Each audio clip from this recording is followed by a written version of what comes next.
Hola chicos, ¿cómo están? Aquí estoy con mi ayudante Lourdes. Ella nos va a ayudar hoy a aprender un poquito sobre las propiedades de la materia. Hasta ahora vimos la teoría cinético-molecular y todos sus postulados, y vimos también los estados de agregación de la materia en los que se encuentra y los cambios de estado. Los estados de agregación son una propiedad intensiva de la materia. ¿Qué significa esto? Nosotros acá en el pizarrón yo les puse que tenemos las propiedades intensivas y extensivas. Las intensivas son aquellas propiedades que no dependen de la cantidad de materia, como ser la densidad, el estado de agregación, el color, la conductividad eléctrica o de calor y, por ejemplo, el punto de ebullición. ¿Qué significa esto? Que si yo tengo, por ejemplo, 10 gramos de leche o tengo 1000 litros de leche, el color va a seguir siendo el mismo.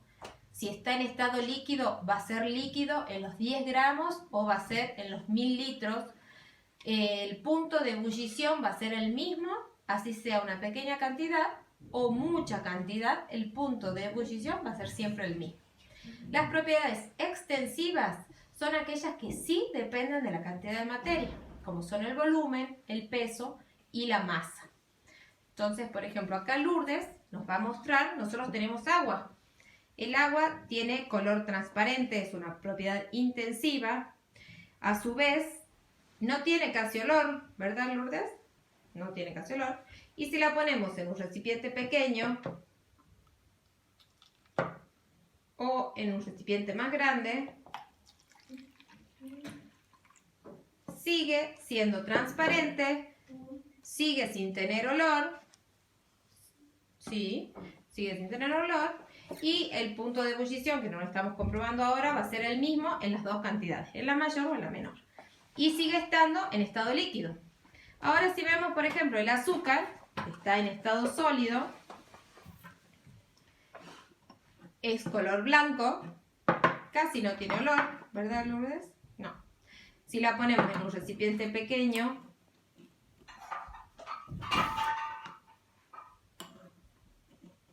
sigue siendo azúcar. Si la ponemos en un recipiente grande, sigue siendo blanca, casi sin olor. Si la ponemos en un recipiente más grande, o sea, tenemos más cantidad, sigue siendo lo mismo, del mismo color, va a tener también, sigue estando en el mismo estado de agregación. Si está en un recipiente pequeño o en uno más grande, el estado de agregación es lo mismo.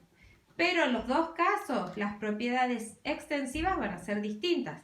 En el recipiente pequeño yo tengo menor peso y menor volumen, y en el recipiente mayor tengo mayor volumen, un mayor peso, una mayor masa. Esas serían las diferencias entonces entre las propiedades extensivas y las propiedades intensivas. Bueno, como veníamos viendo, entonces una de las propiedades intensivas de la materia es la densidad. A mí me gustaría que hoy hagamos una experiencia para comprobar que la densidad no depende de la cantidad de materia.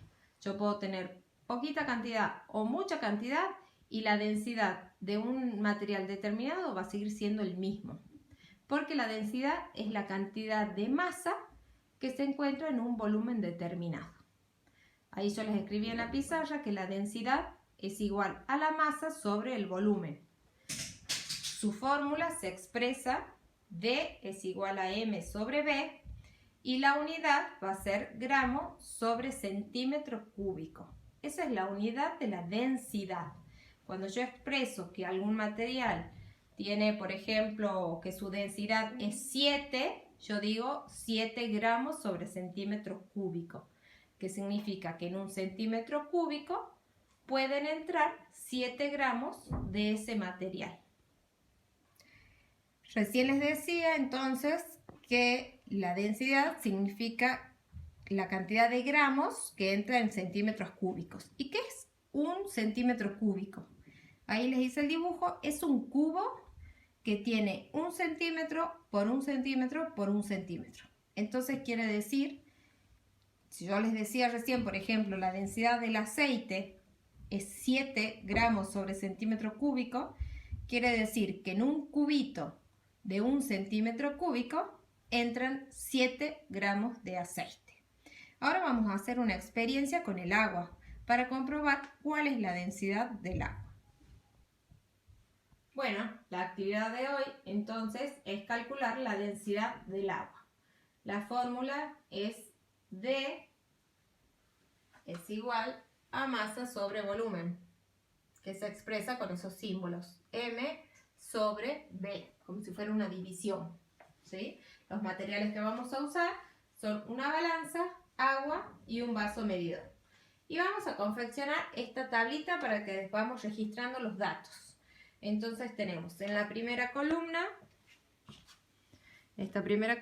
tenemos la experiencia 1 y vamos a registrar la masa del líquido, el volumen del líquido y después vamos a calcular la densidad con la fórmula. Vamos a hacer una experiencia 2, vamos a hacer lo mismo y vamos a comparar si la densidad en los dos casos es la misma o varía. Acá estamos con nuestra secretaria Lourdes, ella nos va a ayudar. Acá tenemos una balanza de cocina, la vamos a prender. Esperamos un ratito se ponga en 0. Y tengo una tacita con agua y otra vacía. La vamos a pesar a la vacía primero para ponerla en 0 de nuevo la balanza. Le ponemos una función de tara para que se ponga en 0. Esperamos que se ponga en 0. Ahí está. Y ahora ponemos la tacita con agua. Vemos cuánto pesa. ¿Cuánto pesa? Pesa 15. No, ¿cuánto pesa? 50. Muy bien. Entonces 50 lo vamos a poner, lo vamos a registrar.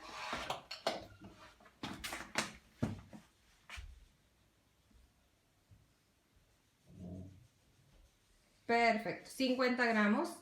Y ahora vamos a ver acá cuánto es el volumen de esos 50 gramos de agua. Los vamos a poner en el vaso medidor sin que se nos caiga nada. ¿Y cuánto marca el vaso medidor? 50. 50 centímetros cúbicos, los vamos a poner ahí.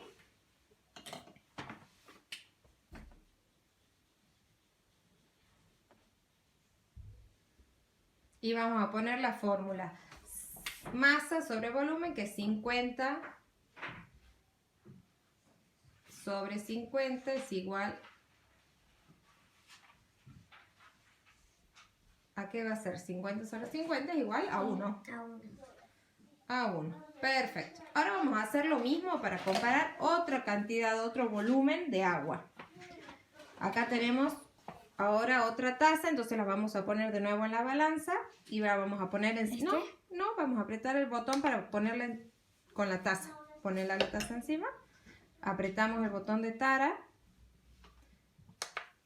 Ahí, una vez que está en 0, ponemos la taza con el líquido, con agua, porque es agua lo que estamos viendo la densidad ahora. Y dice 145. Vamos a poner entonces ahí 145, 145, 145.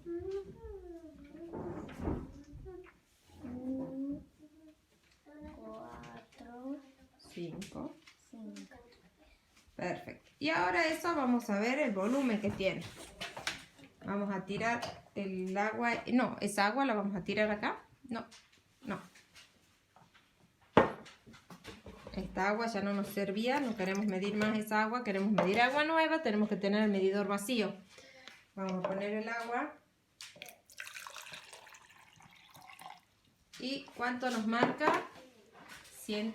150. 150.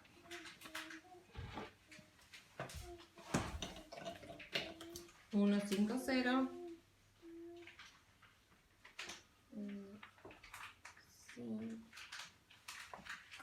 0. Muy bien. Y ahí no hay problema si lo querés poner o no.